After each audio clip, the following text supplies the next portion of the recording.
Hello students, welcome back to your channel. हम लोग पढ़ रहे थे क्लास 10th का chapter 5 that is life processes. Last video में हम लोग ने पढ़ा था सर्कुलेटरी सिस्टम के बारे में, और उसमें हम लोग ने पढ़ा था हार्ट क्या है, आर्टरीज क्या है, कैपिलरीज क्या है, ब्लड्स क्या है। ठीक है, उसी में से हम लोग ने ब्लड का एक पार्ट होता है लिम्फ, उसके बारे में हम लोग को पढ़ना था। आज की वीडियो में हम लोग उसी को कंटिन्यू करेंगे। तो लिम्फ जो है एक ब्लड के ही सिमिलर होता है, पर इसमें डिफरेंस ये है कि इसमें रेड ब्लड सेल्स एब्सेंट होती है। लिम्फ जो है वो फ्लूइड है जो कि लीक से बनता है, यानी जब हमारा ब्लड कैपिलरीज लीक करती हैं और वो जाकर इंटरसेलुलर स्पेस में टिश्यूज के इकट्ठा होती हैं, तो उस फ्लूइड को हम लोग लिम्फ कहते हैं। लिम्फ क्या है, बहुत इंपॉर्टेंट रोल प्ले करता है हमारे इम्यूनो सिस्टम में। और ये येलोइश कलर का होता है, इसका जो कलर होता है वो येलो कलर का होता है। और इसमें प्रोटीन जो है वो ब्लड के कंपैरिजन में कम होता है। लिम्फ जो है वो टिश्यूज से हार्ट की तरफ ट्रांसपोर्ट करते हैं, या कह लीजिए ट्रांसपोर्टेशन प्रोसेस में मदद करते हैं, और साथ में जर्म्स को भी डिस्ट्रॉय करते हैं। अगर हम बात करें ह्यूमन बॉडी की, तो ह्यूमन बॉडी में डबल सर्कुलेशन होता है। इसका मतलब क्या है, ब्लड हमारे हार्ट में दो बारी जो है पास करता है।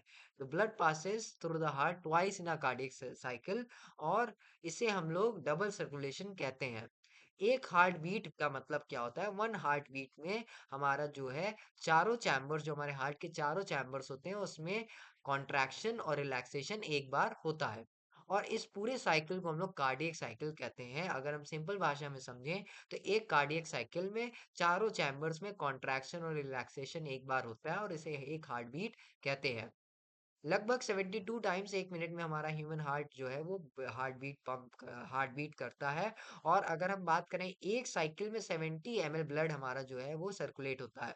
इसका मतलब एक मिनट में हमारा 4900 ml ब्लड जो है वो सर्कुलेट होता है। और डबल सर्कुलेशन होने का रीजन बस ये है, या कह लीजिए जो मेन एम है डबल सर्कुलेशन का, वो ये है कि कंप्लीट सेग्रीगेशन हो। यानी जो हमारा ऑक्सीजन ऑक्सीजन है और जो कार्बन डाइऑक्साइड है, वो कंप्लीटली जो है वो ऑप्टिमम एनर्जी को प्रोड्यूस करे, और सिर्फ कार्बन डाइऑक्साइड ही हमारे बॉडी से बाहर जाए, और जितना भी ऑक्सीजन है वो हमारी बॉडी में एनर्जी के प्रोडक्शन में यूज हो जाए। नेक्स्ट अगर हम बात करें ट्रांसपोर्टेशन इन प्लांट्स, तो ट्रांसपोर्टेशन प्लांट्स में दो स्पेशल वैस्कुलर टिश्यूज की मदद से होते हैं, और उन दोनों टिश्यूज का नाम है जाइलम और फ्लोएम।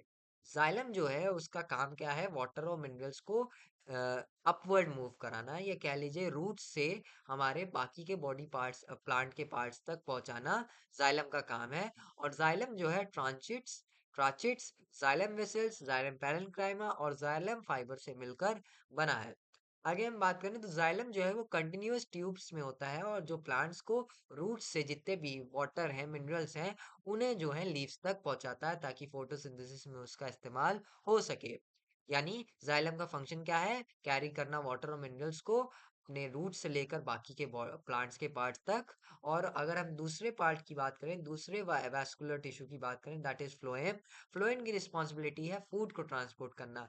यानी कि जो लीव्स में हमारा फूड प्रोड्यूस हुआ है, जो हमारे फोटोसिंथेसिस से ग्लूकोज बना है, उसे बॉडी के पार्ट्स के प्लांट के बाकी के बॉडी पार्ट्स तक पहुंचाना। और फ्लोएम की बात करें, तो फ्लोएम बना है सीव ट्यूब से, कंपेनियन सेल से, फ्लोएम पैरेंक्लाइमा से, और बास्ट फाइबर से। आगे हम बात करें, तो ये कैरी करते हैं, हमारा जो फ्लोएम का जो मेन फंक्शन है वो है फोटोसिंथेसिस से जितने भी बॉडी फोटोसिंथेसिस से जो भी एनर्जी प्रोड्यूस हुई है उसके प्लांट के बाकी के बॉडी पार्ट्स तक पहुंचाना, जिससे प्लांट की ग्रोथ हो सके और डेवलपमेंट हो सके। आज की वीडियो में इतना ही। नेक्स्ट वीडियो में मिलते हैं, जिसमें हम लोग पढ़ेंगे एसेंट ऑफ सैप के बारे में। ये वीडियो अगर आपको हेल्पफुल लगी हो तो लाइक कीजिएगा, सब्सक्राइब कीजिएगा।